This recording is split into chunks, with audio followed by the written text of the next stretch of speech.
안녕하세요. 오늘도 사연살롱을 찾아주셔서 감사합니다.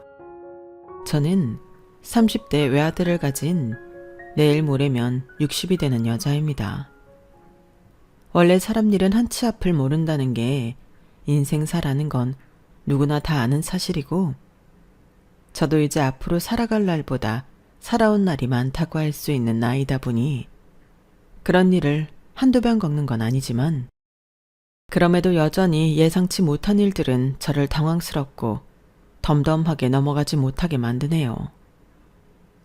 저는 어릴 때부터 살도 잘 붙지 않는 체질에 잔병치레가 잦은 허약한 몸을 타고 태어났어요.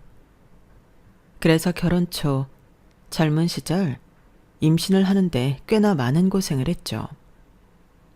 지금이야 시간이 많이 흘러서 아무렇지 않게 이야기할 수 있지만, 저는 지금의 아들을 낳기 전까지 총 3번 아이를 낳는 뼈아픈 경험을 했어요.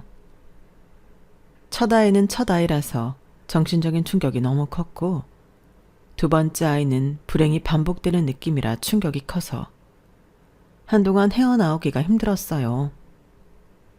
아이가 우리 부부에게 와주지 않는 건 허약한 몸을 가진 제 탓이라고밖에 생각이 안 들었고, 남편은 상처받은 저를 위로해 주느라 남들에게는 달콤한 신혼이라고 불릴 수 있는 기간들이 죄책감과 악몽으로 지나갔어요. 그러다 다 잊고 남편과 둘이서 살아도 행복하겠다 마음을 추스리면서 일상생활을 하던 도중 다시 아이가 생겼어요. 그래 3-4번이라고 이번 아이는 절대 잃지 않겠다고 다짐하며 최대한 몸을 사리고 외출도 자제해가면서 열심히 몸조리했는데, 3번째 아이마저 임신 막달에 유산이 되었어요.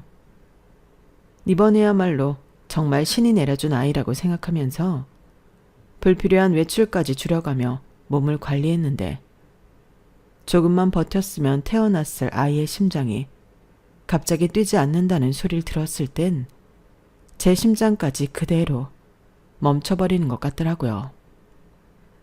3번째 아이는 유산이 아니라 뱃속에서 갑자기 심장이 멈춘 거라 정말 끔찍한 고통 속에 죽은 아이를 낳아야 했어요. 그때의 기억은 정말 지금의 아들을 낳기 전까지 거의 매일 저를 따라다녀서 아이를 갖고 싶은 마음마저 꺾이게 되었죠. 다시는 떠올리고 싶지 않을 만큼 충격적이고 끔찍한 기억에 시달리게 되면서 저는 더 이상은 이런 일을 겪고 싶지 않아서 피임까지 시작했어요. 누군가는 뭐 그렇게까지 했나 싶을 수 있지만, 그때 저는 아이를 낳고 행복하게 키우며 사는 삶이 제 것이 아니라는 생각이 들었고, 다른 건강한 엄마의 몸이었다면 진작에 태어나고도 남았을 아이들이 제 허약한 몸 때문에 자꾸만 세상 빛도 못 보고 죽어나간다고 생각하니 차라리 피임을 해서라도 아이가 생기는 걸 막아야겠다는 생각까지 들더라고요. 여보, 이렇게까지는 하지 말자. 그래도 혹시 모르잖아. 건강한 아이가 찾아와 줄지. 아니야, 여보. 나 더 이상은 아이를 낳고 싶지 않아. 이런 상태에서 아이를 낳아봤자 세상 빛도 못 본 아이들한테 미안해서 자꾸 생각날 것 같아. 그냥 이제 아이 낳는 건 포기할래. 혹시 당신도 아이가 너무 갖고 싶었던 거라면 이혼해 줄게. 내 몸 상태 때문에 당신 미래까지 바꾸고 싶진 않아. 그때 저는 아이들이 제 몸에서 죽어나갔다는 죄책감에 정말 제정신이 아니었던 것 같아요. 지금 생각해보면 그 말도 남편에겐 큰 상처가 됐을 텐데, 그런 말을 정말 아무렇지도 않게 했던 걸 보면 말이에요.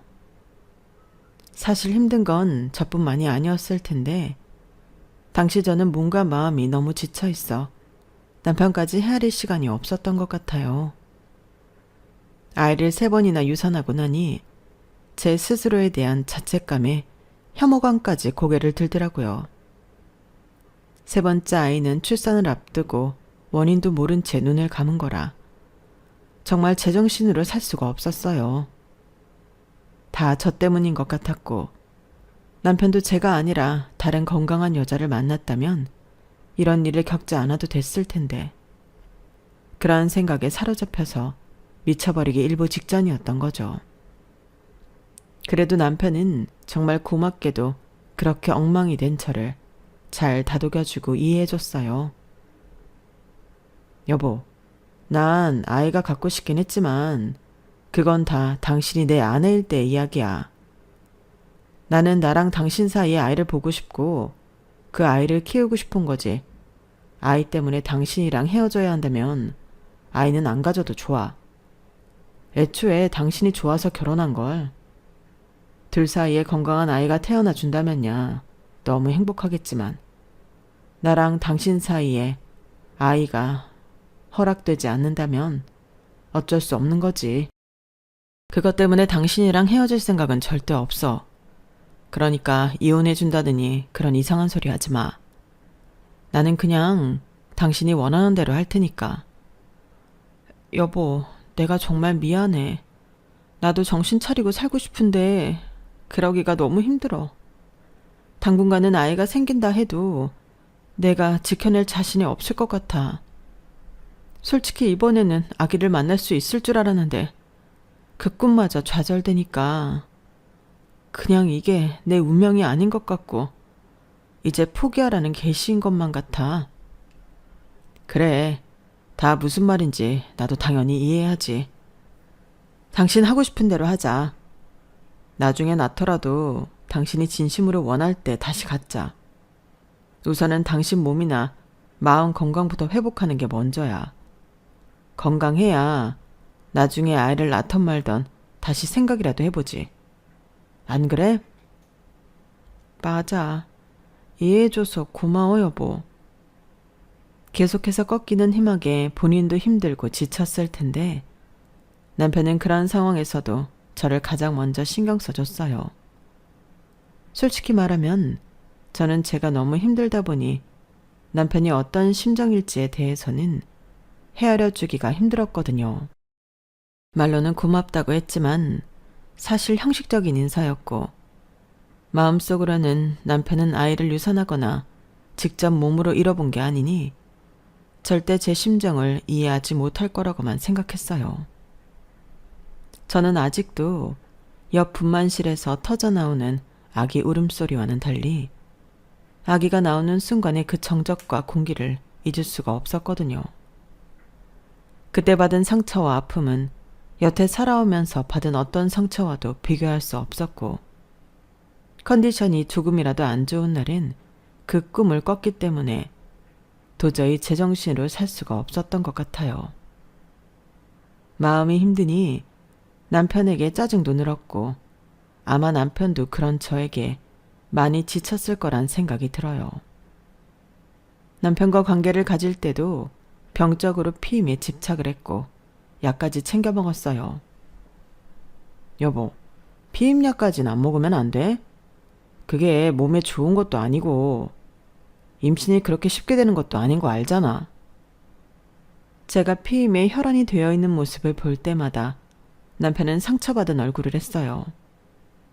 저도 남편에게 상처를 주고 싶진 않았지만 악몽 같은 3번의 유산을 겪고 나니 임신이라면 지긋지긋하더라고요. 혹여나 또 임신이 되었다가 유산이 된다면 더 이상은 제정신으로 못 살아갈 것 같다는 생각을 했어요. 그래서 남편에게 미안하지만 자식은 낳지 않는 걸로 하고 병적으로 피임을 했죠. 그런데 참 세상 사는 일이 우스워요. 그렇게 열심히 피임을 했는데 한번 피임약을 깜빡 안 챙기고 남편과 휴가차 여행을 간 적이 있었어요. 여행하느라 즐거운 와중에 약국에 들리고 할 정신이 없어서 설마 이거 가지고 되겠어 라는 생각으로 약막 생략한 채로 피임을 했어요. 그런데 정말 이게 무슨 운명의 장난인지 여행을 다녀와서 한동안 몸 상태가 쎄해서 테스트기를 해보니 2줄이 뜨더라고요. 아, 세상에. 2줄이 뜬 테스트기가 그렇게 반갑지 않았던 건 그때가 처음이었던 것 같아요. 또다시 아이를 잃을까봐 전전긍긍하며 생활하고 싶지도 않았고 그냥 포기하는 심정이 되더라고요. 여보, 나 임신했어. 어? 그게 무슨 소리야? 우리 다 피임했잖아. 내 말이 그 말이야. 생길 애들은 어떻게든 생긴다더니 그게 정말인가 봐. 그런 거면 축복 아니야? 한 번만 더 믿고 우리가 잘해보면 되지 않을까? 그동안은 우리가 못해서 아이들이 떠났어? 아니잖아. 그런 식으로 생각하면 우리한테 다 상처로 돌아와. 당신한테는 너무 미안하지만 나 이번엔 전처럼 전전긍긍하면서 조심할 생각이 없어. 그럴 자신도 없고.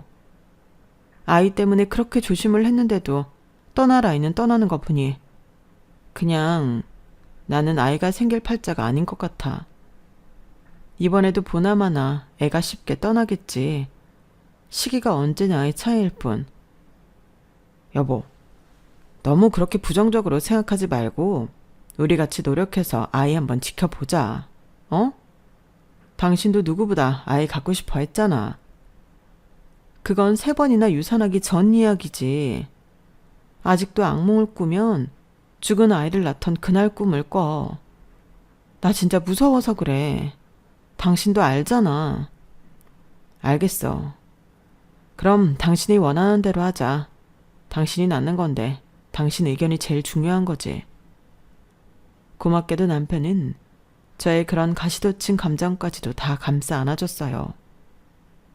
말뿐이라면 좋았겠지만 저는 그때 임신과 출산에 관해서는 과하게 예민해진 상태였기 때문에 정말 말한 것처럼 임산부라고 믿을 수 없을 정도로 조심성 없이 다녔어요.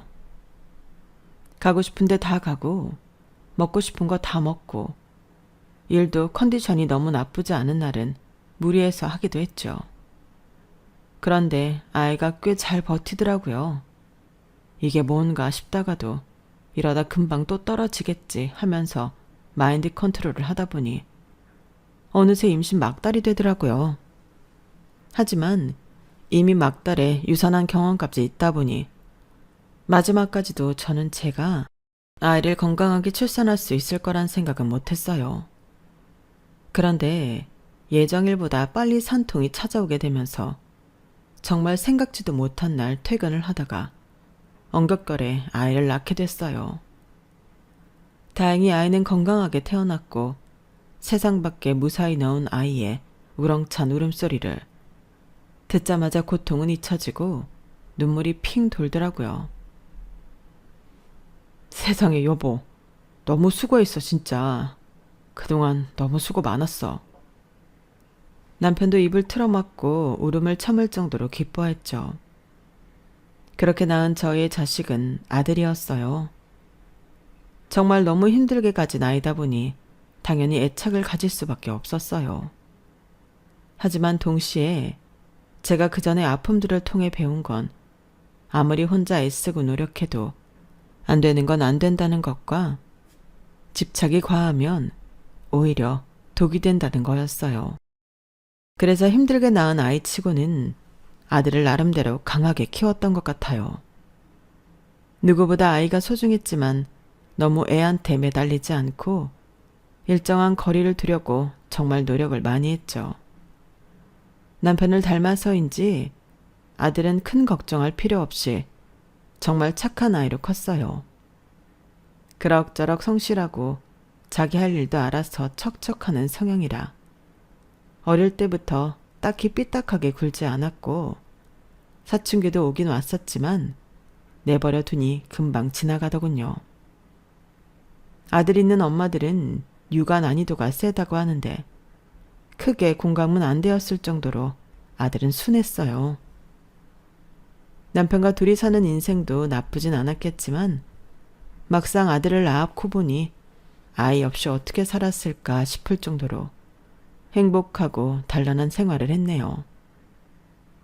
제가 계속 아이와 거리를 두려고 노력해서인지 별로 부딪힐 일도 없었고 그만큼 아들도 본인이 존중받는다고 생각했는지 저희에게 큰 불만 없이 늘 감사해 했어요. 그러던 어느 날이었어요. 엄마, 저 결혼하고 싶은 사람이 있어요. 결혼하고 싶은 사람? 누군데? 미처 예상치 못한 아들의 갑작스러운 발언에 깜짝 놀랐어요. 간간히 연애를 하고 있다는 걸 알았지만 아들의 입에서 결혼이라는 단어가 나오고 나서야 아들이 벌써 그런 나이가 됐다는 게 실감이 됐거든요. 지금 만나고 있는 여자친구요. 만난 지 1년 좀 넘었어요. 그래? 네가 결혼하고 싶은 여자라고 하니 궁금하네. 한번 인사시켜줘. 네 마음에 들었다니 엄마도 좋긴 하다만 그래도 어떤 사람인지 한번은 봐야지. 네, 그럼 약속 잡아볼게요. 그렇게 처음 만나게 된 예비 며느리는 아들보다 4살이 많은 사람이었어요. 제가 옛날 사람이라 그런지 솔직히 아들이 본인보다 좀 어린 여자를 만나길 내심 바랬었나 봐요. 아들보다 4살이 많다는 얘기를 듣자 저도 모르게 실망스럽더라고요. 티를 내지 않으려고 노력은 했지만 짧은 순간적으로 반응이 튀어나간 모양이었어요. 그 반응을 캐치했는지 예비 며느리가 갑자기 울상을 짓더라고요. 어머님, 제가 민성이보다 나이가 많아서 마음에 안 드세요? 어? 아니, 그런 게 아니라 만나기 전까지는 알려준 게 없어서 동갑이거나 연하이겠거니 생각했거든. 만나보니 워낙 어려 보이기도 하고 해서 미처 생각도 못해서 놀랐던 거지. 마음에 안 드는 건 아니다. 요즘은 연상 연하 커플도 흔하니까 4살 차이가 뭐 대수라고. 너희 둘이 좋으면 됐다. 그쵸 어머님. 듣던 대로 너무 좋은 분이세요. 제가 정말 잘할게요. 그래, 너희 둘이 싸우지 않고 사이좋게 잘 살면 그게 나한테 잘하는 거지. 다른 건 필요 없으니 행복하기만 살렴. 아들은 태어날 때부터 저희 부부가 애지중지할 수밖에 없을 만큼 힘들게 태어났고 살면서도 크게 속썩이는 일 없이 컸기 때문에 한때 아이 없이 살아갈 각오까지 했었던 저희 부부에게는 정말 큰 축복이었어요. 그래서 아들이 좋다고 데려온 여자가 저나 남편 성에 차진 않았지만 어찌 보면 그게 당연한 일일 것 같더라고요. 며느리 될 아이는 나이도 아들보다 4살이나 많았고 직업도 아들네 회사 계약직으로 들어온 사람이었고 집안 형편도 좋지 않은 듯한 데다 화목한 가정도 아닌 듯 했어요. 다른 건 다 그렇다 쳐도 저희 가족이 워낙 화목하게 지냈어서 가정이 화목하지 않다는 건 좀 마음에 걸렸는데 그것도 생각해보면 본인이 원해서 그렇게 된 것도 아니고 선택할 수 없는 부분이니 그걸 걸고 넘어지면 며느리도 며느리 나름대로 억울할 것 같더라고요. 정말 어머님 아버님이랑 민성 씨는 같이 있으면 너무 편안하고 행복해 보이네요. 저도 이런 가족을 갖길 원했어요. 너무 좋아요. 해맑게 웃으면서 그런 말을 하는 며느리를 보면 제 아들이 한없이 아깝다가도 금세 마음이 여려져서 안타까운 마음이 들더라고요. 무엇보다 아들이 좋다는데 이런저런 핑계를 대가며 다른 여자를 찾아보라 하기도 힘들더라고요. 세상에 완벽하게 마음에 드는 며느리는 없으니 이만 하면 됐다고 스스로 체면을 걸며 어영부영 며느리를 우리 집 식구로 받아들일 준비를 하고 있었는데 한 가지 찜찜한 점이 있었어요. 부모님 2분이 예전부터 사이가 좋지 않아 별거하고 있다고 얘기는 들었지만 상견례 자리에서 본 2분의 관계가 정상적으로 사이가 나쁜 부부의 모습이 아닌 것 같더라고요. 저희 부부보다 사돈 쪽이 좀 더 먼저 도착해서 예약한 룸에 들어가 계신다고 하길래 서둘러서 상견례 장소에 갔어요. 그런데 룸을 열기 전 안쪽에서 약간 소란스러운 말다툼 소리가 들려오더라고요. 자세히 들어보니 사돈댁 부부의 소리인 것 같았어요. 아들도 살짝 당황한 눈치로 문을 열지 못하고 셋이서 문 앞에서 한참 서 있었어요. 말소리는 잘 들리지 않았지만 남편 쪽에서 아내에게 뭐라고 하는 것 같더라고요. 한참 있다가 말다툼 소리가 잦아들고 나서야 아들이 노크를 했고 저희가 들어가니 그제서야 환하게 웃는 신용을 하시더군요.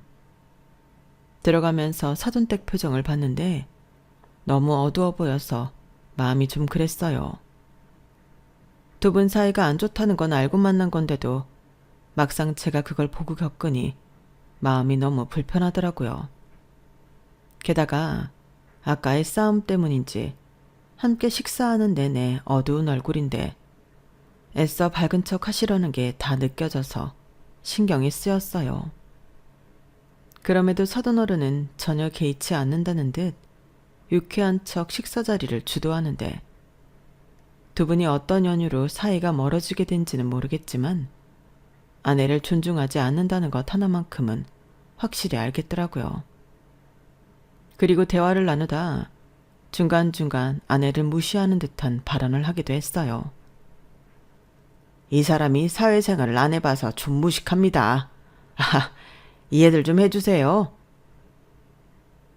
여자들은 돈 벌어다 주면 고마운 줄 알고 집에서 내조나 열심히 하면 되는데 그것조차 못하면 참 같이 살아가는 입장에서 곤란하죠. 제가 30년 넘게 결혼 생각하면서 느낀 점이 딱 그거예요. 그런 점에서 우리 딸은 어릴 때부터 아주 제가 교육을 확실히 시켜놨습니다. 그러니까 걱정하지 마세요. 은근히 아내를 깎아내리는 듯한 발언들을 정말 많이 하더라고요. 같은 아내 입장으로서 굉장히 불쾌한 발언일 뿐더러 자기 딸까지 그렇게 키웠다는 말에 순식간에 예비 며느리가 안타깝게 느껴졌어요. 늘 자신감 없어 보이는 태도가 저런 부모 밑에서 커서 그랬나 싶더라고요. 사돈댁도 계속해서 그런 말이 이어지는데도 가만히 앉아서 듣기만 하고 억지 웃음을 몇 번 지는 게 전부였어요. 불편하고 어색한 상견례 자리가 끝나고 집으로 돌아오는데 저희 가족은 다 같은 걸 느꼈는지 차 안이 무거운 침묵으로 가득했어요. 남편이 먼저 아들한테 이야기를 꺼내더라고요. 꼭 저런 집안에 장가를 가야겠니? 끝자락이긴 해도 아직 넌 20대고 다른 좋은 여자들을 더 많이 만나보고 결혼해도 될 것 같은데 저도 누나한테 가끔 들어서 집 분위기가 좋지 않은 건 알고 있었는데 이런 분위기일 줄은 몰랐네요. 그래도 어떻게 이제 와서 결혼을 물러요? 저랑 결혼한다고 이제는 좀 행복하게 살 수 있겠다고 좋아하던 사람인데 부모님 사이까지는 자식이 어떻게 할 수 없는 부분인데 그것 때문에 사랑하는 사람이랑 결혼도 못한다고 생각하면 너무 억울하잖아요. 그렇긴 한데 괜히 저런 집안이랑 엮여서 좋을 게 없어 보여서 그래. 사돈댁 한마디도 제대로 못하고 주눅 들어있는 거 보지 않았니? 장인 될 사람이 기가 너무 세서 괜히 너한테까지 피해 입힐까 봐 걱정이다.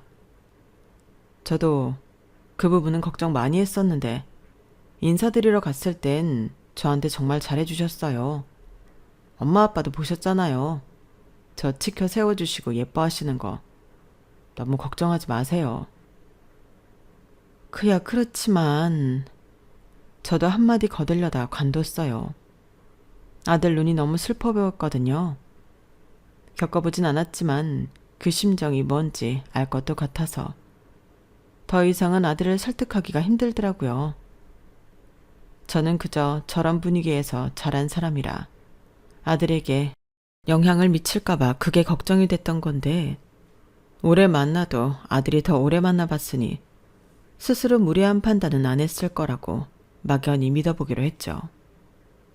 솔직히 말해서 아들이 누굴 데려왔어도 제 성에 차진 않았을 테니 본인이 좋다고 하는 사람이랑 결혼시키는 게 그나마 아들을 위한 길이라고 느껴졌거든요. 그 이후로 마음은 찜찜했지만 결혼 준비는 별다른 트러블 없이 순조롭게 진행됐어요. 상견례 이후로는 이렇다 할 큰 문제가 없어서 막상 결혼식 날이 되니 걱정했던 마음은 날아가고 마냥 감동적이기만 하더라고요. 화사한 며느리 모습도 보기 좋았고 그날만큼은 사돈네도 기분이 좋아 보였어요. 그렇게 수많은 사람들의 축하 끝에 아들은 결혼을 했고 아들을 보내고 나니 집이 허전하긴 했지만 인생의 큰 숙제를 하나 끝낸 것 같은 기분이 들더라고요. 엄마, 저희 아이 생겼어요. 경사도 겹쳐서 올 땐 겹쳐서 온다더니 결혼한 지 3개월쯤 됐을 때 아들이 좋은 소식을 가져다 주더라고요. 요즘 젊은 사람들은 둘만 보내는 신혼기간도 중요하게 여겨서 결혼하고 1년 정도는 피임하면서 지낸다고 알고 있었는데 저희 아들 부부는 그런 욕심은 딱히 없었는지 바로 임신 소식을 가져다 주더라고요. 솔직히 할머니 된 입장에서는 너무 반가운 소식이었기에 마음껏 기뻐할 수 있었지만 한편으로는 너무 바로 아이를 가진 거 아닌가 걱정도 들더라고요. 세상에 너무 축하한다 우리 아들. 그런데 생각보다 너무 빨리 생긴 건 아니니? 둘은 신혼 안 보내도 괜찮아? 여행도 잘 다녀왔는데요 뭐. 솔직히 전 조금 아쉽기는 한데 아내가 너무 기뻐해서요. 나이 때문에 임신이 바로 안 될까봐 맨날 힘들어 했었거든요. 조금이라도 어릴 때 빨리 낳아야 나중에 고생을 안 한다나요? 하긴 그렇다. 1살이라도 젊을 때 낳아야 몸 회복도 빠르고 고생도 덜하지. 잘 생각했네. 옆에서 잘 챙겨줘라. 임신했을 때 남편이 잘해줘야 평생 원망 안 듣고 사이 좋게 지낸다? 당연하죠. 걱정하지 마세요, 엄마. 괜한 걱정이 들어 잔소리를 하긴 했지만 아들이 워낙 다정다감한 성격에 세심한 스타일이라 큰 걱정은 없었어요. 아들이라면 자기 아내 서운하게 할 일은 없을 거라고 생각을 했죠. 워낙에 가정에 애착도 있고 책임감도 넘쳤으니까요. 그런데 막상 아이를 가지고 나니 아들도 어쩔 수 없는 남자인지 임신한 아내에게 공감하지 못하는 모습들을 보이기 시작하더라고요. 원래는 만날 때마다 애정이 뚝뚝 떨어지는 눈으로 서로를 보던 아이들이 언젠가부터 알게 모르게 냉담하다는 게 느껴졌어요. 솔직히 아들 부부 사이에 대해서는 모르는 척하는 게 미덕이라고 생각은 했지만 임신도 한마당에 저러니 마음이 쓰이더라고요. 며느라, 요즘 컨디션은 좀 어떠니? 어머님, 보시다시피 막 좋지는 않아요. 아무래도 홀몸이 아니라서 그런가 봐요. 그래. 배도 불러오기 시작했는데 힘들 때지. 상우는 잘해주지? 저야 아들이 잘해줄 거라고 믿었지만 아내 입장에서는 어떨지 모르니 혹시나 싶어 던진 질문이었어요. 그런데 며느리 눈빛이 경계하듯 확 바뀌더라고요. 어머님, 무슨 의도로 그런 걸 물어보세요? 제가 솔직하게 말씀드리는 걸 원하세요? 갑자기 공격적인 태도로 물어서 솔직히 저도 좀 당황을 했어요. 그렇지. 너희 상태가 나한테도 중요한 거잖니? 아니, TV에 보면 꼭 물어봐 놓고 그걸로 꼬투리 잡아서 며느리 혼내는 시어머니들 계시더라고요. 그런 집이 한둘이 아니어서 시댁 가서는 무슨 말이든 조심하라는 분위기고요. 어머님은 안 그러시겠죠? 어디서 뭘 보고 온 건지는 몰라도 그냥 아들이 잘해주는지 물어봤을 뿐인데 그렇게 나를 세우며 이야기하니 저도 살짝 속이 상하더라고요.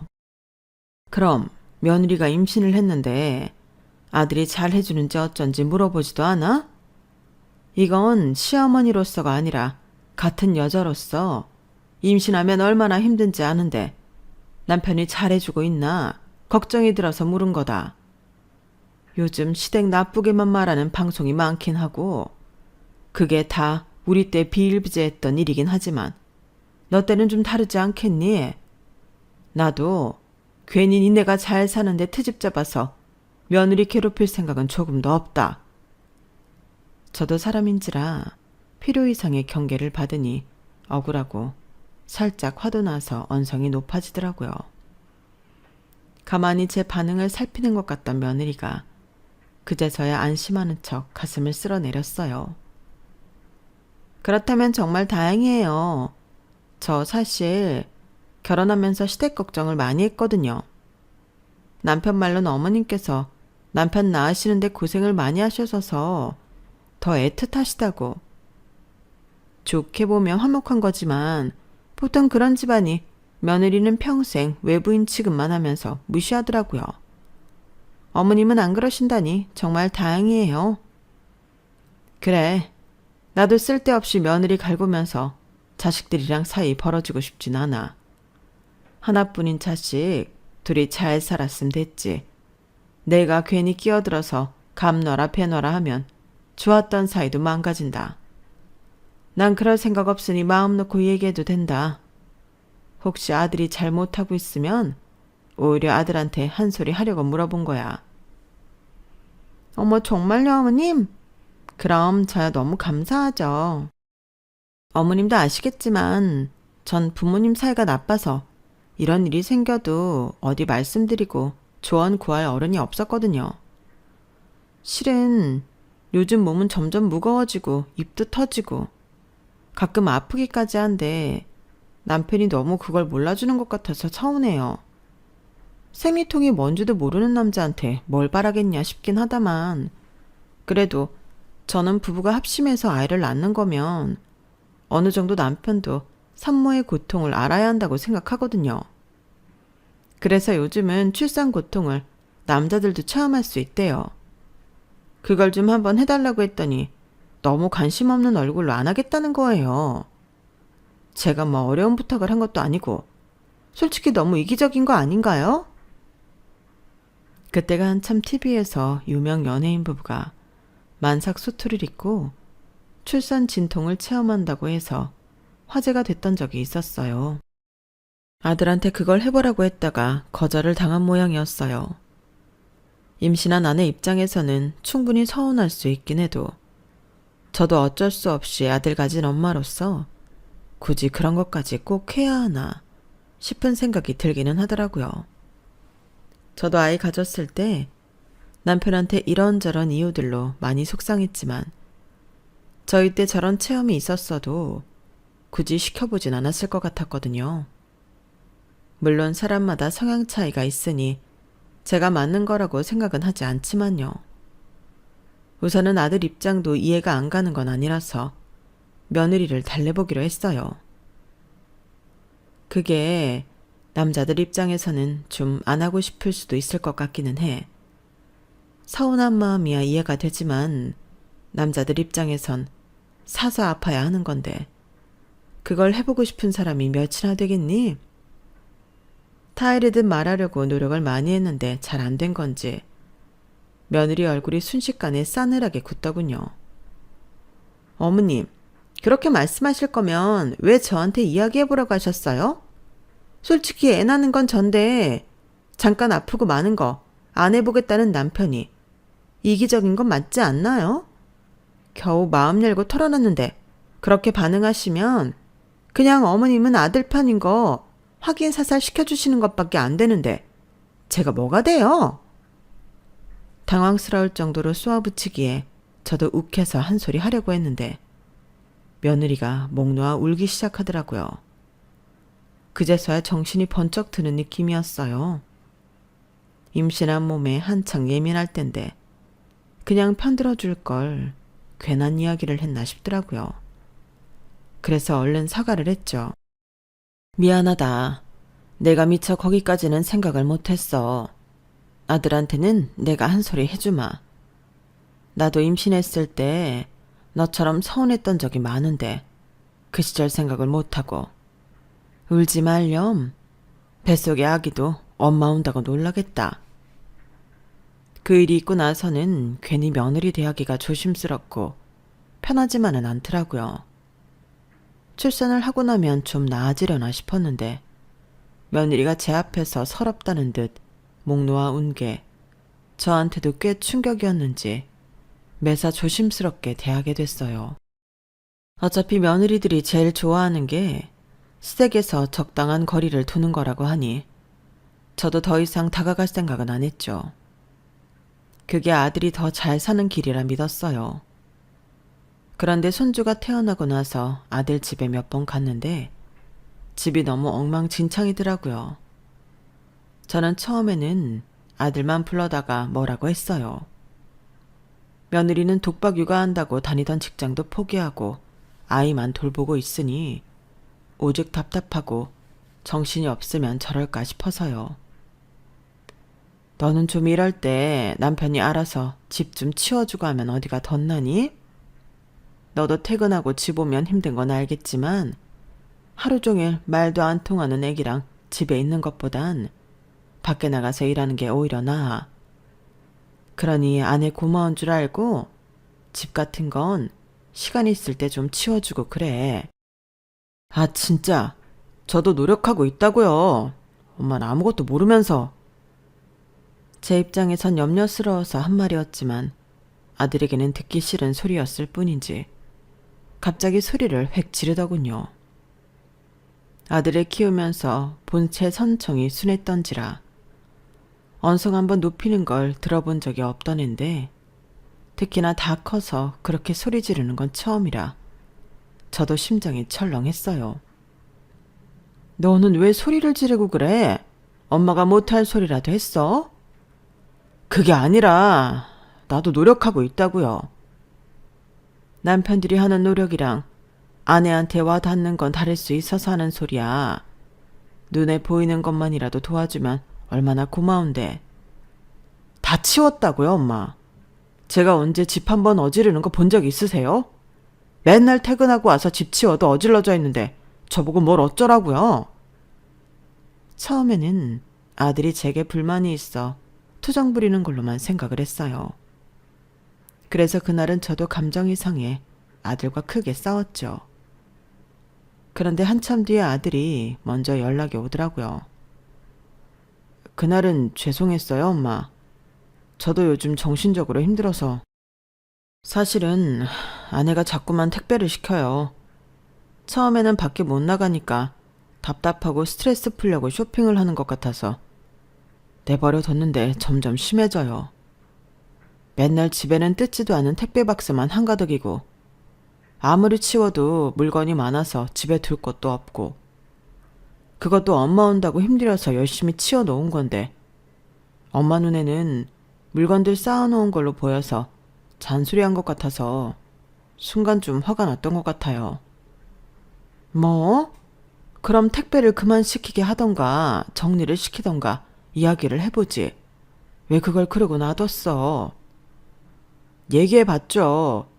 근데 저는 독박 육아를 안 해봐서 그 마음을 모른다는데 제가 거기서 더 어떻게 말을 하겠어요. 저요, 일하는 시간 빼고는 집에 바로 와서 아내 쉬게 하고 아이 보고 집안일 해요.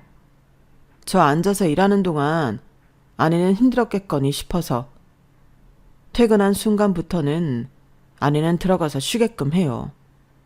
저도 힘들어 죽겠는데 아내는 뭐 하나 안 해주면 자기 마음 모른다면서 울고. 행복하게 살려고 결혼도 하고 애도 낳은 건데 솔직히 좀 힘들어요, 엄마. 그동안 묵묵한 척 제 앞에서는 행복했던 척 해왔던 아들이 담아두었던 감정을 쏟아놓자 마음이 너무 이상하더라고요. 그동안 내 자식이 이렇게 힘들게 살고 있는 줄도 모르고 며느리 편만 열심히 들었어요.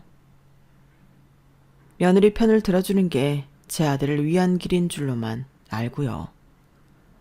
그런데 그게 딱히 그렇지도 않더라고요. 얘기를 들어보니 느낌이 딱 왔어요. 제 앞에서 목 놓아 울고 더 이상 제가 본인 영역에 침범하지 못하게 했듯 아들에게도 비슷한 방법을 썼을 거라는 걸요. 문득 상견례 때 봤던 사돈어른이 생각이 났는데 아들 부부의 모습이 사돈과 다를 바가 없다는 걸 문득 깨달았어요. 사돈댁을 은근히 깎아내리는 화법을 쓰며 무시하던 사돈과 그 앞에서 한마디 말도 못하던 사돈댁이요. 생각해보니 며느리도 그런 화법을 쓰고 있는 것 같았어요. 그렇게 생각하니 더 이상은 개입 안 하고 손 놓고 있기가 좀 그렇더라고요. 아무리 자식 부부 일에 관여하는 거 아니라지만 제가 아들한테 한 소리 한 데는 이유가 있었거든요. 정말 사진으로 찍어서 어디 보내보면 TV 프로에도 올라올 정도로 좁은 집에 물건이 쌓여 있고 아이 눕힐 공간만 겨우 있는 정도였어요. 손주도 면역력이 좋지도 않은 아기인데 아기 있는 집에서 그렇게 집 위생을 신경 쓰지 않는다는 게 정말 말도 안 되는 거였죠. 이러다 손주 건강도 잃고 내 아들 정신건강도 잃겠다 싶어 다시 며느리를 찾아갔어요. 분명 미리 말을 하고 갔음에도 며느리의 차림새를 보니 문득 알겠더군요. 저 또한 며느리한테 어느 정도 기들여져 있다는 사실을요. 아무리 애엄마고 정신이 없어도 시어머니가 온다는데 최소한의 예의는 갖추지 않나요? 제가 본 며느리는 며칠을 안 감았는지 떡진머리를 대충 틀어 올려 묶고 다 늘어난 검은 티에 추리링 바지를 입고 있었어요. 그것 또한 아이를 키우니 그럴 수 있다며 눈 감아주던 것 중 하나지만 며느리가 저를 편해도 너무 편하게 생각하고 있다는 사실을 새삼 깨달았죠. 너는 시부모가 왔는데도 꼴이. 애 키운다고 네 100번 이해해보려고 해도 너무 심한 거 아니니? 네? 어머니, 갑자기 찾아오셔서는 무슨 말씀이세요? 이야기 다 들었다. 나는 너희 집에 올 때마다 집이 개판이길래 아들이 집안일에는 손도 안 대는 줄 알고 아들만 주구장창 잔소리했었는데 그러더라. 출근한 시간 외에는 다 본인이 일한다고. 그럼 너도 아들이 애 봐주는 중에는 좀 택배도 치우고 할 수 있는 거 아니니? 봐봐.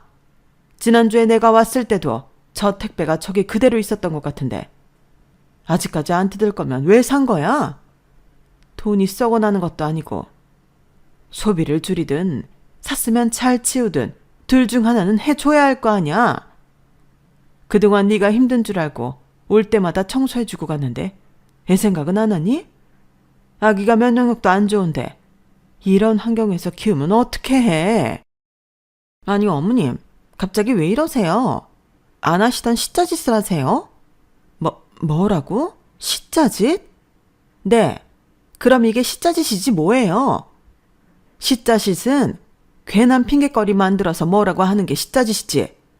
나는 충분히 이야기할 수 있는 걸 얘기하는 건데 이게 어떻게 시짜짓이야?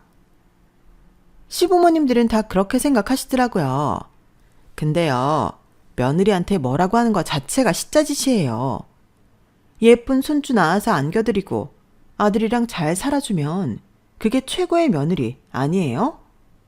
도대체 왜 이렇게 바라는 게 많으세요? 내가 너한테 바라기는 뭘 바랬다는 거야? 기본은 하고 살아야지. 나도 웬만하면 이런 소리 안 하려고 했는데 그동안 말을 안 해서 그렇지. 이 집을 어디 사진 찍어서 보내봐라. 다들 경악하지. 아, 정말 어머님 같은 시어머니 때문에 아들이 다 와이프랑 이혼하는 거예요. 외아들이고 늦둥이일 때부터 불길하다 싶더니만 그렇게 저 위하는 척 하시길래 어머님은 좀 다르실 줄 알았더니 결국 시짜는 시짜네요. 너 자꾸 시짜지짜 할 거야? 도저히 반성할 생각은 없어? 제가 반성을 왜 해요? 저도 저 나름대로 이유가 있어요. 결제하는 순간에는 육아 스트레스가 풀리는데 뭐 어떡하라고요? 그것 때문에 생활이 쪼들리면 남편이 더 열심히 일을 해서 더 벌어올 생각을 해야죠. 저한테 자꾸 돈 쓴다고 구박할 게 아니라요. 뭐라고? 며느리와 오랜만에 언성 높여가며 대화를 하다 보니 한 가지 사실만은 분명히 알겠더라고요. 아들이 며느리와 싸움이 불을 붙을 때마다 어마어마한 소리들을 했을 거라는 걸요. 이런 식으로 아들 기를 죽여가며 집안은 개판으로 만들어 놓고 애를 키웠다고 생각하니 화가 울컥 올랐어요. 겨우 진정시키려고 뜸을 들이고 있었는데 제 마음에 불을 지른 건 며느리의 한마디 때문이었어요. 참나, 이런 것도 이해 못 해주시고 저를 구박하러 달려오시다니. 어머님도 결국엔 남들과 다를 바 없는 시어머니네요. 그럴 거면 혼자 고생한 척은 왜 하셨어요? 차라리 대놓고 하세요. 안 하는 척 하는 거보단 그냥 본인이 시짜짓 하신다는 거 인정하고 마음껏 하시는 게 차라리 보기 좋을 것 같네요. 그래? 그럼 내가 제대로 된 시짜짓 한번 보여주마. 비아냥대면서 말하는데 순간 눈이 확 돌더라고요. 이게 저를 얼마나 만만하게 보면 그러나 싶어서 본때를 보여줘야겠다는 생각이 들었어요. 그래서 저는 며느리가 택배 박스 쌓아놓은 곳으로 가서 택배 상자를 집안 곳곳에 흐트러지게 던져버렸어요. 그 과정에서 탁상 스탠드가 넘어지기도 하고 물이 엎질러지기도 했죠. 집안은 더 난장판이 됐어요. 어머니, 제정신이세요? 지금 뭐 하시는 거예요? 뭐 하는지 몰라서 물어? 나 지금 제대로 된 시짜짓이 뭔지 보여주려고 그런다. 네가 아무리 더러워도 이 정도 개판난 집에서 며칠이나 버티겠니? 네 손으로 스스로 이거 다 치울 때까지 난 내 아들이랑 손주 이 집안에 못 보낸다. 그러니까 너 혼자 이 집 다 치울 때까지 연락도 하지 마. 알겠어? 뭐라고요? 어머님, 어머님. 저는 그 길로 아들에게 전화해 손주를 데려오게 시켰어요. 그리고는 정말로 며느리가 그 집을 다 치워서 사진을 보내기 전까지는 집에 들어가지 말고 저희 집에서 생활하라고 했죠. 아들은 머뭇대는 것 같았지만 제가 불같이 화를 내니 제 말을 못 이긴 척 들어주더라고요. 그동안 며느리는 제 아들에게 이혼한 애만에 협박까지 했지만 오히려 이혼하면 좋다는 태도를 취하자 곧바로 협박은 그만두더라고요. 그래도 어찌나 황소고집인지 그 집을 다 치우는데 2주나 걸려서는 그제야 연락을 하더라고요. 다 치웠으니 애는 보게 해달라면서요. 저는 한 번만 더 이런 짓 하는 게 눈에 띄면 영영 아들과 손주 못 볼 줄 알라고 했죠. 시짜짓은 이 정도는 되어야 시짜짓이지. 네가 어떻게 하느냐에 따라 또 더한 시짜짓을 보여줄 수 있으니까 잘해줄 때 서로 잘하자. 알겠니? 네, 어머님. 결국 며느리는 혼자 고립된 기간 동안 꽤 무서웠는지 고분고분 제 말을 듣더라고요. 그러게 잘해줄 때 그냥 감사히 살면 존중받았을 것을 왜 괜히 건방진 소리 해가며 사람 자존심을 깎으려다 도리어 당하는지 모르겠어요. 이런 걸 보면 요즘 젊은 며느리들도 무섭다는 말이 괜히 나오는 말이 아닌 것 같아요. 세상이 많이 바뀌어서 요새는 시어머니가 며느리에게 꼼짝 못하는 분위기로 바뀌어가고 있다지만 세상이 변해도 아닌 건 아닌 것 같아요. 이 사연을 보시는 여러분들도 혹시 이런 시건방진 소리를 하며 자기 할 도리를 안 하는 며느리가 있다면 참된 시짜 맛이 어떤 건지 한 번쯤은 따끔하게 알려줘야 할 필요가 있다고 생각해요. 속으로 끙끙 앓고 마음에 안 드는 걸 애써 눈 감아주며 서로 불편해지는 것보단 지를 땐 지르는 것도 필요하더라고요. 제 사연은 여기까지예요. 들어주셔서 고맙습니다. 건강하시고 행복하세요. 여러분, 사연 댓글에 응원과 현명한 조언 부탁드려요.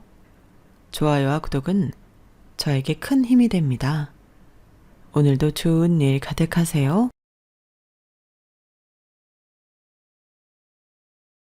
안녕하세요. 오늘도 사연살롱을 찾아주셔서 감사합니다. 벼랑 끝에서 기사회생한 40대 여성이에요. 50을 바라보는 나이가 되기까지 제 인생은 꽤 순조로운 편이었어요. 중산층 가정에서 태어나 사교육에 도움 받아가며 대학교에 진학했고 대학에 재학 중엔 해외로 어학연수도 다녀왔고 졸업과 동시에 남들이 부러워할 만한 회사에 취직도 했으니까요. 이 정도면 대단하지는 않아도 꽤 괜찮은 성과라고 할 수 있을 거예요. 그런 제가 딱 하나 이루지 못한 게 있다면 바로 결혼이었어요. 사람은 자신이 가지지 못한 거에 대한 동경이 있잖아요. 그래서 저답지 않게 섣부른 판단을 했는지 모르겠네요. 할까 말까 망설여질 때는 하지 말라는 말이 있는데 저는 그 말이 진리라는 걸 모든 걸 다 잃을 뻔한 순간에 알게 되었지 뭐예요. 그로 인해 스펙타클한 인생 영화도 한 편 찍게 되었지만요. 혹시 지금 나이에 몰려 결혼을 생각하는 분들이 있다면 제 이야기가 도움이 되기를 바라는 마음에 사연을 보냅니다. 결혼 이전까지 제 인생은 딱히 흠잡을 데 없이 순탄했어요. 지금에 와서는 이런 인생이 참 복받은 인생이었다고 생각하지만 당시엔 너무 평범하고 재미없는 생각도 하곤 했어요. 중학교 수학 교사였던 아빠와 은행원이었던 엄마 덕분에 어릴 때부터 공부 외에는 딱히 걱정 없이 살았던 것 같아요. 대학 시절 때까지 제 힘으로 아르바이트를 해본 적도 없고 돈에 쪼들려 본 적도 없었어요. 그렇다고 넉넉하게 펑펑 쓰고 산 것도 아니지만요. 어쩌면 이런 결핍의 부자 때문에 제가 무언가에 악착같이 달려든 적이 없었던 게 아닌가 생각해요. 고2 때 모의고사 언어 영역 성적이 잘 안 나와서 고생을 했던 걸 빼고는 무리 없이 서울에 있는 4년제 대학에 입학할 수 있었고 졸업과 동시에 대학원에 진학해 관련 학위를 취득한 뒤 꽤 규모 있는 회사에 연구직으로 입사할 수 있었어요. 그렇게 화장품 ODM 회사에서 연구원으로 근무했던 저는 입사 10년 만에 퇴사를 했어요. 갑작스런 제 퇴사에 동료 연구원들은 혹시 결혼 때문에 이런 결정을 한 게 아닌가 생각했던 모양이에요. 실제로 몇몇은 제게 청첩장은 언제 줄 거냐고 묻기도 했거든요. 저는 결혼 생각도 없고 결혼할 사람도 없던 터라 그런 말에 당황스럽기만 했어요. 제가 퇴사를 하게 된 건 제 사업을 하기 위해서였거든요. 민감성 피부로 고생을 해온 저로서는 화장품 연구를 하면서 내가 원하는 제품을 만들어 보고 싶다는 생각을 해왔고 저와 비슷한 고생을 해왔던 분들이 내 피부에 맞는 화장품을 저렴하게 구입해서 사용할 수 있도록 제품 판매까지 해보자고 생각했거든요. IMF를 겪으면서 저가 브랜드 화장품이 등장을 했고 유사한 브랜드들이 연이어 론칭을 하면서 우리나라 화장품 시장은 상당히 커졌어요. 제품의 질이 우수하고 가격이 합리적이라면 브랜드 파워와 상관없이 충분히 경쟁력이 있다는 게 증명된 거예요. 그래서 창업에 힘을 얻게 되었어요. 화장품 연구를 해오던 대학 동기와 제품 디자인을 하는 후배, 대기업에서 일하다가 출산을 이유로 퇴사를 했던 친구, 영업맨으로 잔뼈가 굵은 친구 오빠까지 총 5명이 모여서 회사를 창업했어요. 바로 제품을 출시한 건 아니고 제품 기획과 테스트 등의 과정을 거쳐 창업 3개월 만에 첫 제품이 출시되었어요. 제품 연구를 하던 때만 해도 제품 출시만 하면 뭔가 크게 변할 줄 알았는데 막상 출시를 하고 보니 정말 아무 변화도 일어나지 않아서 허탈하기까지 했어요. 이름도 없는 회사의 제품이 출시됐다고 해서 우리 제품을 사겠다는 손님이 우르르 몰려드는 건 아니었으니까요. TV나 지명 광고는 언감생심, 인터넷 포털창에 작은 배너 광고를 내는 것조차 금전적인 문제로 주저하게 되었어요. 어떻게 하면 최소한의 자금으로 최대한의 광고를 할 수 있을까? 전 직원이 모여 아이디어를 짜내기 시작했죠. 그렇게 선택한 광고 방안은 바로 맘카페였어요. 저희 회사 제품은 성인뿐만 아니라 유아가 사용할 수 있는 화장품이거든요. 육아를 경험한 엄마들이라면 잘 알겠지만 아이를 키우는 엄마들은 혹시라도 아이한테 안 좋은 영향을 끼칠까봐 가급적이면 화장을 안 하고 지내거든요. 사람에 따라서는 기초 화장품조차 꺼리는 분도 있을 정도예요. 하지만 저희 제품은 아이도 사용할 수 있기 때문에 그런 걱정이 없었어요. 그 점에 중점을 두고 맘카페에 홍보를 시작했어요. 배송료만 내면 정품 용량의 절반에 가까운 양의 3종 샘플 제품을 무료로 받을 수 있는 체험팩 행사도 벌였어요. 처음 2주 정도는 좋다는 후기는 있었지만 딱히 구매로 이어지지는 않았어요. 그러다 3개월이 지나면서부터 조금씩 주문이 들어오기 시작하더니 6개월 차에 들어서서는 공장을 풀가동해야 할 정도로 주문이 밀려들기 시작하더라고요. 아마도 샘플을 다 쓰기까지 그 정도 기간이 소요됐던 게 아닌가 생각해요. 샘플을 써보고 효과를 본 분들이 본품 구매로 이어졌고 주변에 입소문까지 퍼지면서 신규 구매도 많이 늘어난 거였죠. 첫 출시 제품이 생각보다 높은 호응을 받은 덕에 기초 제품에 이어 선크림과 바디크림, 수딩 젤과 UV 제품까지 후속 제품도 출시를 할 수 있었어요. 신생회사 치고는 꽤 괜찮은 성과를 이루었지만 아직은 이렇다 할 주력 상품은 없었어요. 2년간 회사를 운영해 본 결과 기초 제품이 꾸준히 나가고 있었지만 판매량이 폭발적이지는 않아서 전체 매출은 적자였어요. 처음 회사를 차릴 때 예비비로 잡아두었던 돈도 다 떨어지고 이제 회사를 계속 운영할 것인가 여기서 문을 닫을 것인가를 결정해야 하는 시점에 다다랐어요. 같은 연구실에서 일했던 한 선배는 이런 말을 하더라고요. 애초에 연구원이 화장품 회사를 차린다는 것 자체가 말이 안 되는 거야. 장사는 장사꾼이 해야지. 연구실에서 연구만 하던 사람이 무슨 장사를 해? 가만 보면 지원 씨는 능력에 비해 자신감만 높은 것 같더라.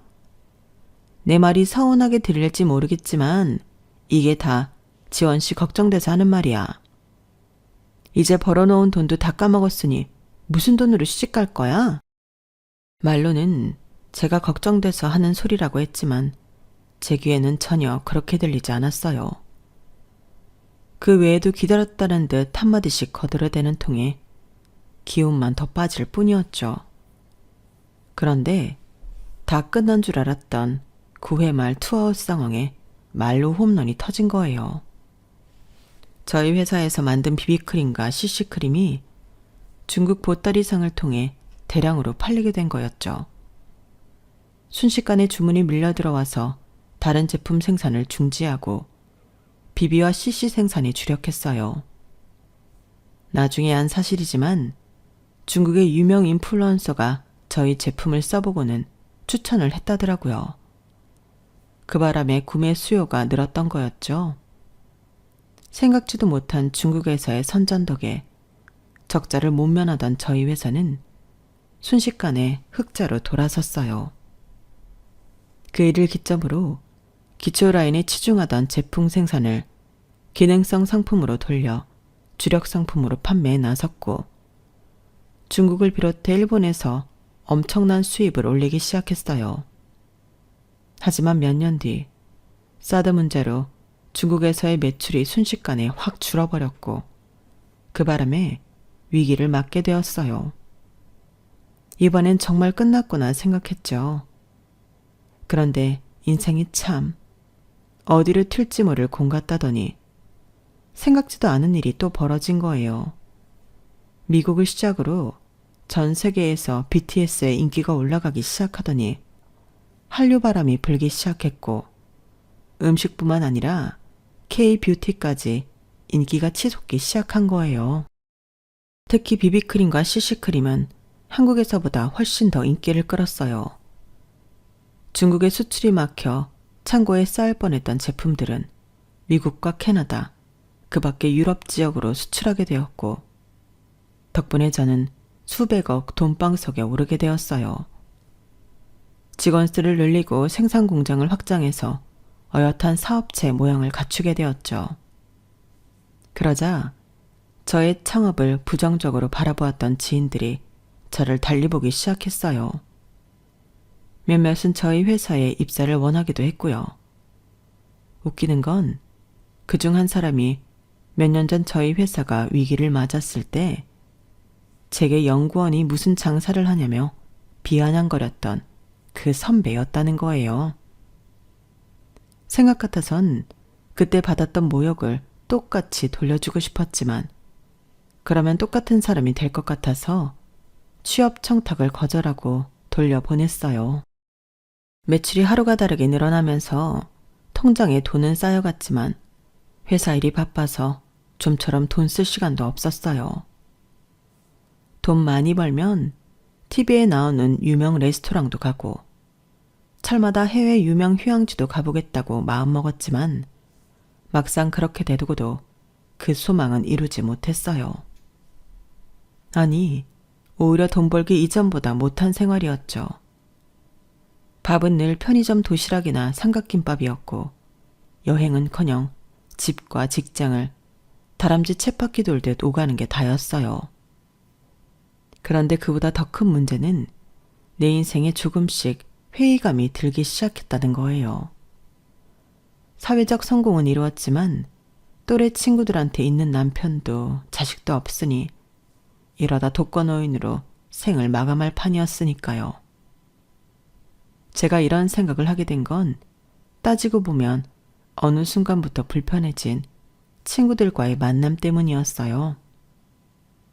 오랜만에 만나도 마치 어제 만나고 헤어진 것처럼 자연스레 일상을 공유하고 수다를 떨던 친구들이 하나씩 결혼을 하면서 대화의 주제가 아이와 남편, 시댁 문제로 변화되기 시작했거든요.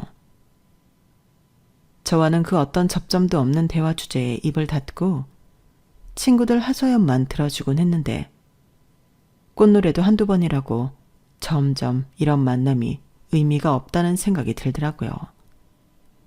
제 딴엔 분위기를 맞춰준다고 맞장구를 쳐주면 친구는 대뜸 이런 소리를 하더라고요. 지원아, 그렇게 쉽게 말하지 마. 넌 결혼을 안 했기 때문에 그렇게 말할 수 있는 거야. 네가 시집살이를 해보긴 했니? 애들 육아 때문에 고민 한번 해본 적 있어? 없잖아. 안 겪어본 사람은 모른다고.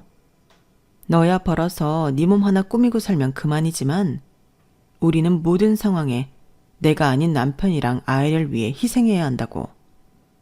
네가 결혼을 해봐야 내 말 뜻을 알지. 뭘 알겠니?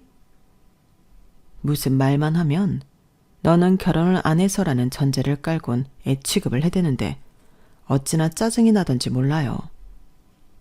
그래서 친구들 모임을 하나둘 정리하게 되더라고요. 수년간 친구들과 연락을 끊고 살다가 40대에 들어서 친구 어머니 부고를 듣고 장례식장에 가게 되었어요. 오랜만에 나타난 저를 붙잡고 친구는 와줘서 고맙다며 그간 어떻게 살았냐고 안부를 묻더군요. 일에 빠져 살았다는 말에 친구는 안쓰러운 표정으로 그러는 거예요. 지연아, 내가 이번에 엄마 돌아가시고 무슨 생각을 했는지 아니? 미운이 고운이 해도 옆에 남편이 있어서 다행이라는 생각부터 했어.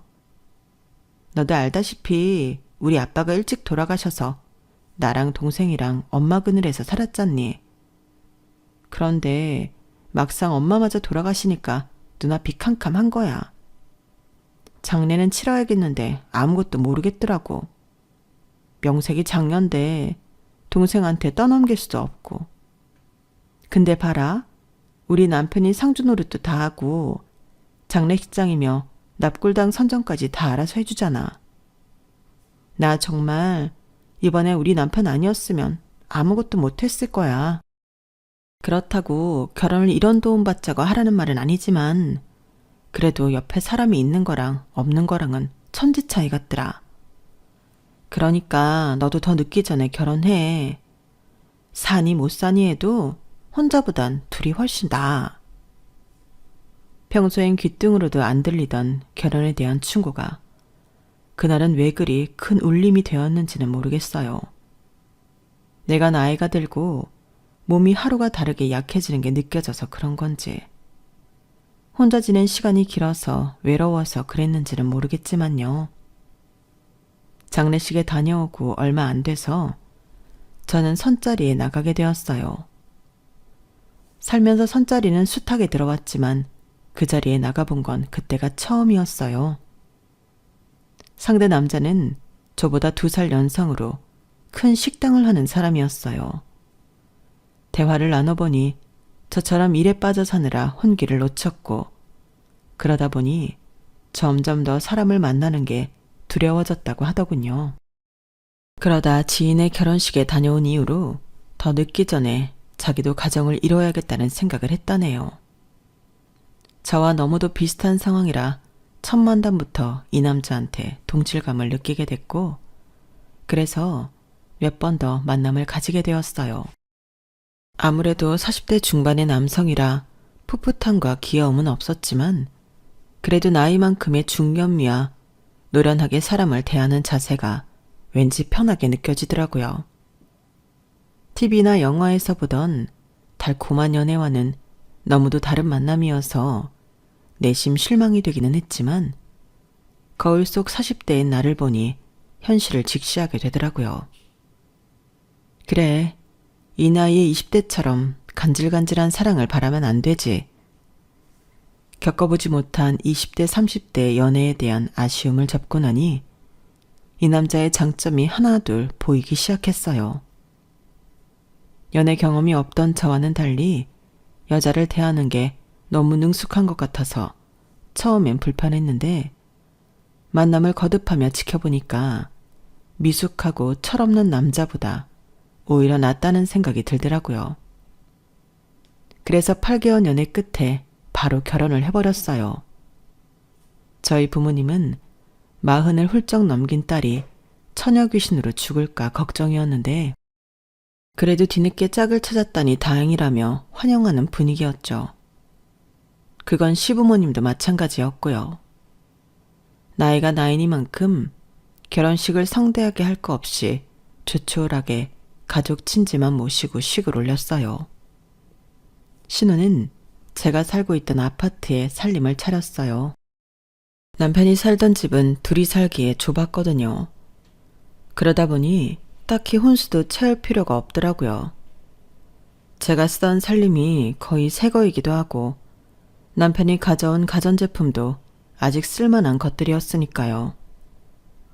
결혼은 했지만 사실 생활 패턴은 그리 달라지지 않았어요. 회사 일로 바쁜 건 마찬가지였으니까요. 남편과 얼굴을 마주하는 건 아침에 출근 전에 잠깐, 그리고 밤늦게 퇴근해서 잠깐, 그게 다였어요. 제가 쉬는 주말엔 남편이 가게 일 때문에 출근해야 해서 수개월을 함께 살면서도 같이 식탁에 앉아 밥을 먹은 건 손으로 꼽을 정도였어요. 그렇게 시간은 흘러 1년이 후딱 지나가더라고요. 그래도 결혼 1주년 기념인데 케이크에 초는 켜야 하지 않겠냐는 남편의 말에 모처럼 시간을 내서 근사한 레스토랑에 갔어요. 불과 며칠 전까지만 해도 결혼 기념일 생각을 했었지만 그 사이 일 때문에 정신이 없어서 선물을 깜빡했는데, 그런 저와 달리 남편은 선물을 준비했더라고요. 종합건강검진권이야. 당신한테 제일 필요한 게 이건 것 같더라고. 늦은 나이에 만났는데 남들보다 오래 같이 살아야 하잖아. 고마워 여보. 난 아무것도 준비 못했는데. 괜찮아. 당신 자체가 나한텐 선물인데. 대신 건강검진은 꼭 받아야 돼. 그렇게 남편의 권유에 따라 저는 종합검진을 받게 되었고, 검사 결과 신장암 말기 판정을 받았어요.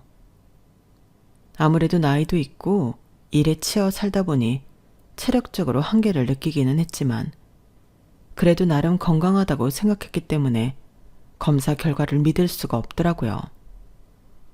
그래서 다른 병원에서 재검진을 받았는데 거기서도 똑같은 결과가 나온 거예요.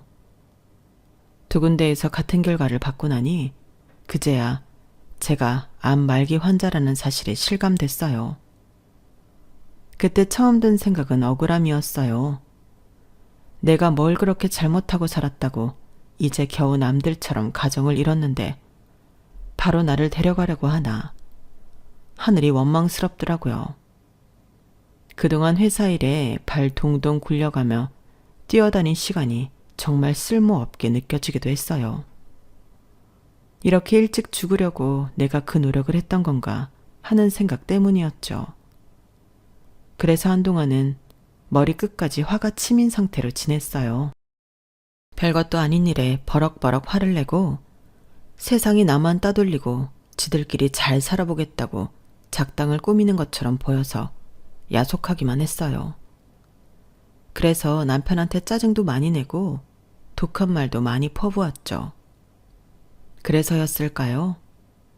제가 암 판정을 받은 이후로 남편이 집에 돌아오는 시간이 점점 늦어지더라고요.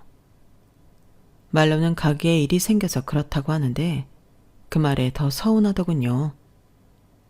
나는 곧 죽게 생겼는데 이런 상황에 나보다 가게가 먼저라고? 이게 무슨 남편인가 싶었어요. 그래서 친구랑 통화 중에 남편에 대한 서운함을 털어놓았는데 친구가 대뜸 이러지 않겠어요? 이런 말 해도 되나 모르겠네. 지연아, 내 말 너무 섭섭하게 듣지 마. 난 말이지, 네 얘기 들어보니까 네 남편이 의심스러워. 꼭 네 재산 노리고 너랑 결혼한 것 같아서. 왜 그런 말 있잖아. 아내 죽으면 남편은 화장실에서 웃는다고. 솔직히 너 재산이 한두 푼이니? 너 죽으면 그 돈 어디로 가겠냐고. 아, 내가 말이 좀 심했다. 미안해 지원아. 난 그냥 네 상황이 너무 안타까워서 말이 막 나갔어. 잊어. 지금 내가 한 말 다 잊어. 알았지? 친구는 서둘러 자신이 한 말을 잊으라고 했지만 그러면 그럴수록 저 역시 친구 말에 더 믿음이 갔어요. 밤늦게 돌아오는 남편을 볼 때마다 정말 내 재산 노리고 있는 게 아닌가 의심의 눈초리를 보냈고 그 바람에 신경은 점점 더 날카로워졌어요. 그렇게 일주일쯤 지났을까요? 남편을 곁에 두고 배신감에 치를 떨며 사느니 차라리 혼자 살다 죽는 게 낫겠다는 결론을 내리게 되었죠. 그래서 이혼을 결심하고 있었는데 남편이 제 앞에 사진 몇 장을 꺼내 보이는 거예요. 암 환자 중에 자연치유로 병을 고친 사람들이 꽤 된대. 지금 상황에 수술도 안 되고 딱히 약물 치료도 답이 없다는데 뭐라도 해봐야지. 내가 그동안 당신한테 비밀로 하고 전국 팔도를 돌아다니면서 찾아낸 곳이야. 물도 맑고 공기도 좋은 곳이라서 딱인 것 같더라고. 남편이 보여준 사진 속에는 주위가 산으로 둘러싸인 곳에 위치한 전원주택이 있었어요. 난 당신이랑 연애나 하자고 결혼한 거 아니야. 같이 늙어가려고 결혼한 거지. 당신은 어떻게든 내가 살릴 거야. 의술이 안 되면 자연 힘으로라도 살릴 거라고. 그러니까 땀만 먹지 말고 나랑 같이 떠나자. 가서 좋은 공기 마시고 좋은 거 먹으면서 암이랑 싸워보자. 당신 사업 시작할 때 사람들이 그랬다며. 맨 땅에 헤딩하는 거라고. 그래도 성공했잖아. 다시 한번 해보자고. 어? 그 말에 나도 모르게 눈물이 흘렀어요. 나는 그동안 남편을 의심만 했는데 남편은 어떻게든 나를 살리겠다고 고생해가며 이 장소를 골라온 거잖아요. 나는 돈 때문에 남편을 의심했는데 말이죠. 차마 그동안 내가 당신을 의심했다는 말은 할 수 없었어요. 그렇게 남편과 함께 물 맑고 산세 좋은 곳으로 이사를 한 뒤 본격적으로 자연치료를 시작했어요. 말은 거창하지만 딱히 정해진 건 없었어요.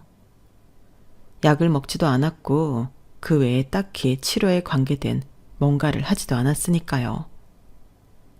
그저 남편과 아침마다 가볍게 산책을 하고 텃밭에서 키운 작물로 자연식을 해먹고 과일과 채소, 건강한 지방을 적절히 섭취하는 정도였거든요. 체내 독소를 빼내기 위해서 충분한 양의 물을 섭취하는 것도 잊지 않았어요. 무엇보다 가장 중요한 건 스트레스를 받지 않는 거였어요. 그게 서울을 떠나 인적 드문 이곳으로 온 이유이기도 했으니까요. 저희 집 주변에는 숲과 텃밭 외에는 아무것도 없었어요.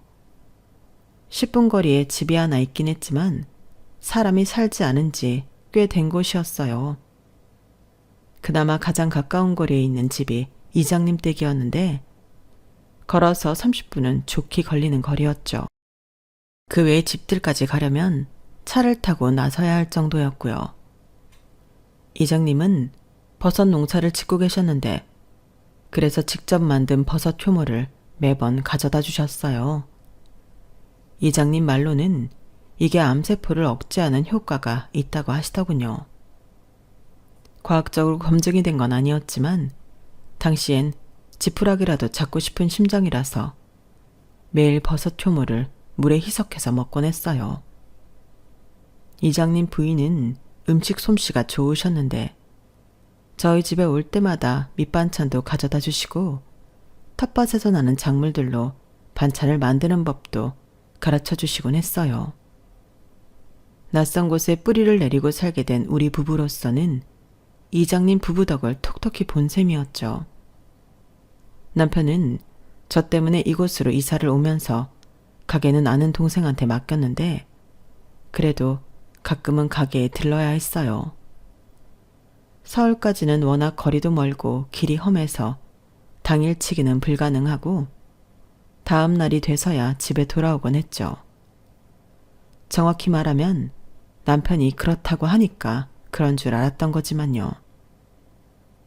회사 일에서 손을 떼고 걱정 없이 좋은 음식을 먹어가며 사세 좋은 곳에 살아서 그런 건지 아니면 나를 위해 헌신하는 남편을 생각해서라도 꼭 암을 이겨내야겠다는 의지 때문이었는지 2년이 지나자 내가 느끼기에도 몸이 확연히 좋아졌다는 걸 느낄 수 있었어요.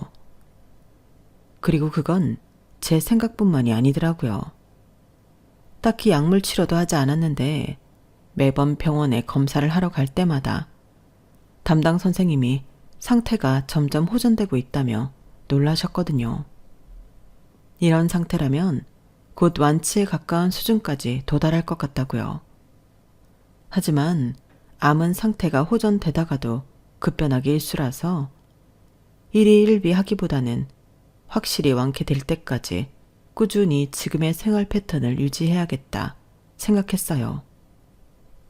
그러던 어느 날이었어요. 남편이 뜬금없이 해외 출장을 간다고 하지 뭐예요. 해외 출장? 당신 가게에서 해외로 출장을 갈 일이 뭐가 있다고. 당신이 걱정할까봐 말 안 했는데 호치민에 2호점을 오픈할 예정이야. 당신도 알 거야. 정호라고. 베트남에 사는 동생이 있다고 했잖아. 그 녀석이 자꾸 분점을 달라고 해서 말이야. 길게 안 걸려. 나흘 뒤면 돌아오니까 그때까지만 참고 기다려줘. 밥 잘 챙겨 먹고 무슨 일 있으면 이장님한테 전화하고. 알았지? 그렇게 남편이 차를 끌고 떠나자 집안이 텅 빈 것 같이 느껴졌어요. 이곳은 차가 없이는 우유 한 병 사러 나가기 힘든 곳이라서 고립감도 느껴지더라고요. 그렇게 혼자 밤을 보내게 된 저는 일찍 문단속을 하고 잠자리에 들었어요. 그런데 저 멀리서 이상한 소리가 들려오지 뭐예요. 폐가가 있는 쪽에서 말이에요. 커튼을 열고 창밖을 살펴보니 폐가에 불빛이 보이더라고요. 사람이 안 산 지 꽤 된 집이라서 오히려 불빛에 겁이 덜컥 났어요. 그런데 그때 누가 저희 집 현관문을 두드리는 거예요. 하필 남편도 집에 없는 터라 잔뜩 겁을 먹은 저는 휴대폰을 들고 이장님한테 전화를 걸었는데 문 밖에서 벨소리가 나더라고요. 전화를 받은 이장님은 우리 집 문 밖이라며 문을 열어달라고 했어요. 그래 문을 열었더니 이장님이 주변을 살피며 잔뜩 긴장한 얼굴로 그러더군요. 길게 얘기할 시간 없어요. 지금 당장 이곳에서 도망쳐야 돼요. 어서요. 영문도 모른 채 이장님 손에 끌려 나온 저는 그 길로 집을 빠져나와 이장님과 함께 이장님 집으로 도망을 쳤어요. 이장님은 누군가 통화를 하고는 아내한테 저를 잘 보살피라고 말을 하곤 다시 밖으로 나갔어요. 1시간여쯤 지났을까요? 요란한 경찰차 소리가 들리더니 이장님이 집으로 돌아오셨어요. 그리고 시작된 얘기에 저는 분노에 휩싸여 치를 떨게 되었죠. 남편분은 방금 경찰한테 끌려갔습니다. 그 일당들도 함께요. 이장님이 들려주신 얘기는 이러했어요. 도박 전과 오범이었던 남편은 처음부터 돈을 목적으로 제게 접근했다고 했어요. 근면한 식당 사장인 것처럼 속여 저와 선자리를 주선받았고 그동안 제 회사와 저를 앞세워 여러 곳에서 돈을 끌어다 도박을 해왔더라고요. 그러던 차에 제가 암에 걸린 사실을 알게 됐고 병원 치료를 못 받게 할 요량으로 산골까지 저를 끌고 이사를 온 거였죠. 그동안 가게 일 때문에 서울로 간다고 집을 비웠던 것도 나 죽을 때만 기다리며 몰래 도박장을 드나들기 위해 갔던 거였어요. 그렇게 도박에 빠져있는 동안 빚은 10억이 넘어섰고 차일피일 상환일을 미루는 남편을 더는 신용할 수 없었던 업자들은 남편의 뒤를 밟아 집까지 따라왔던 거였죠. 이를 눈치챈 남편은 급하게 도망치려고 해외 출장을 핑계로 짐을 싸서 집을 나섰던 거예요. 하지만 얼마 못 가 잠복해 있던 업자 패거리한테 잡히고 말았죠. 그들은 남편을 임금 폐가로 끌고 가 폭행을 했고 장기라도 빼서 팔아야겠다고 하자 그 말에 겁을 먹은 남편이 제 목숨을 빌미로 뒤를 건 거예요. 내 아내가 죽으면 수천억 규모의 회사와 수백억 재산, 거기에 보험금까지 다 나한테 떨어집니다. 그 유산 받아서 한 방에 빚 갚을게요. 암 걸린 네 마누라 죽기를 기다린 게 벌써 2년이 넘었어. 여전히 멀쩡히 살아있는 사람이 언제 죽을 줄 알고 네 마누라 죽을 때를 기다리라는 거야. 됐고 그냥 네 놈 배갈라서 챙길 거 챙기는 게 나아. 불이요. 집에 불이 나면 한 번에 해결되잖아요. 어차피 첩첩산중이라 소방차가 오려면 한참 걸릴 텐데 안 그래요? 여기서 제일 가까운 게 이장집인데 그나마 더 걸어가면 30분은 좋게 걸린다고요. 자작 넘어서 불 지르면 우리 집에 불나도 아무도 몰라요. 남편은 자신을 살려주면 장례식 뒤 유산 정리가 되는 대로 그 돈을 받아 도박 빚을 갚겠다고 했어요. 거기다 이번 일에 공모하는 조건으로 30억을 더 얹어주기로 했죠. 이때까지만 해도 남편과 업자들은 몰랐을 거예요. 낱말은 새가 듣고 반말은 쥐가 듣는다는 걸요. 요 며칠 마을에 낯선 차가 드나드는 게 의심스러웠던 이장님은 몰래 주변을 탐색하고 계셨고 그러던 와중에 제 남편이 업자들과 폐가로 들어가는 걸 보게 되었다더군요. 그리고 그 안에서 벌어진 작당 모의에 경악할 수밖에 없었고요. 그 길로 저희 집으로 달려와 저를 당신 집까지 데려다 놓고는 미리 신고를 받고 도착한 경찰들과 함께 현장으로 향했던 거예요. 이장이 거짓말하는 거예요. 내가 왜 아내를 죽여요? 죽일 것 같았으면 이런 산골까지 왔겠어요? 저요, 내 아내 살리겠다는 일념 하나로 이리고 뭐고 다 팽개치고 이 동네를 들어와 아내 암투병을 도왔다고요. 그런데 이런 모함까지 봤다니 정말 억울해서 참을 수가 없네요. 이장, 나 당신 무고죄로 고소할 거야. 절대 합의 안 해줄 거라고. 합의? 합의를 왜 네 놈이 해줘? 어림도 없지. 사람이 그러면 안 되는 거야. 암만 도박에 미쳐도 그렇지 어떻게 한 입을 덮고 자는 자기 아내를 죽일 작당을 해?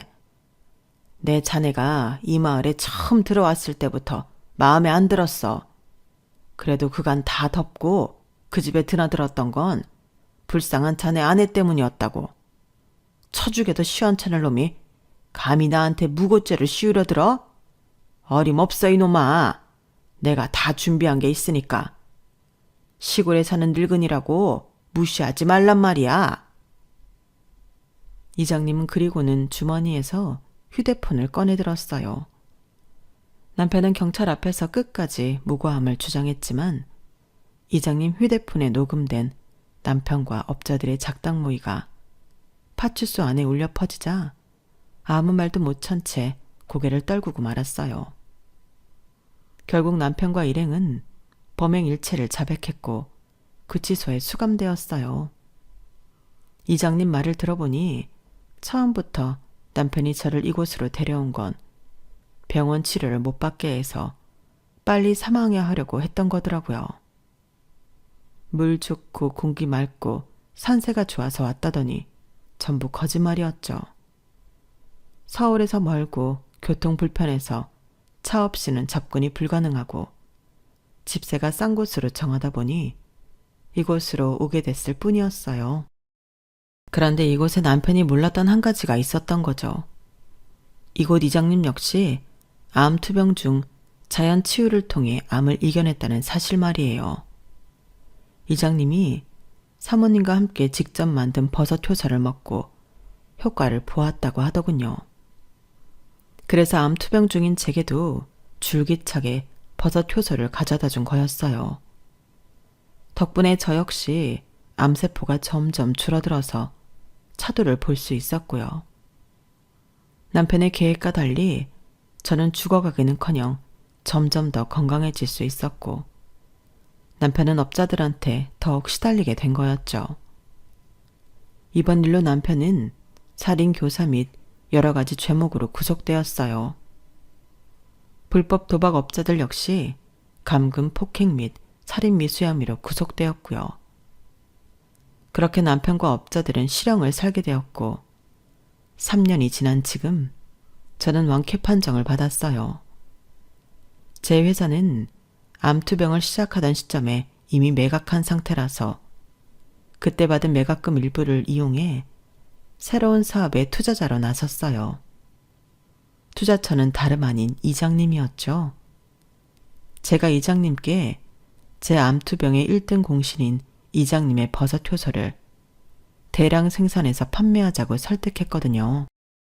저처럼 암과 싸우고 있는 환우들한테 기적이 되어달라고요. 수년간의 설득 끝에 이장님이 수락해 주셔서 내년 초부터는 시판을 할 수 있을 것 같습니다. 이장님은 사업이 잘 안 돼서 손해를 보면 어쩌냐고 걱정하시지만 내 목숨을 구해준 분인데 그 정도 투자금 날리는 게 대수냐고 말씀드렸어요. 이장님이 아니었다면 저는 이 세상에 없을 사람인데 뭐가 아깝겠어요? 제 전 재산을 들여도 아깝지 않은걸요. 그동안 인생을 순탄하게만 살아와서 그런지 일련의 사건으로 인생 굴곡이 엄청 크게만 느껴져요. 그래도 힘든 만큼 주변에 좋은 인연도 만날 수 있어서 어떻게 보면 전화위복이 아니었나 생각합니다. 좋은 일이 있으면 나쁜 일도 있고 그래서 모든 걸 포기하려 하는 순간 사람을 통해 희망을 얻고 사는 거 그게 인생이 아니겠어요? 지금까지 제 사연을 들어주셔서 감사합니다. 주위의 모든 인연들과 행복하시기를 바랍니다. 여러분, 사연 댓글에 응원과 현명한 조언 부탁드려요. 좋아요와 구독은 저에게 큰 힘이 됩니다. 오늘도 좋은 일 가득하세요.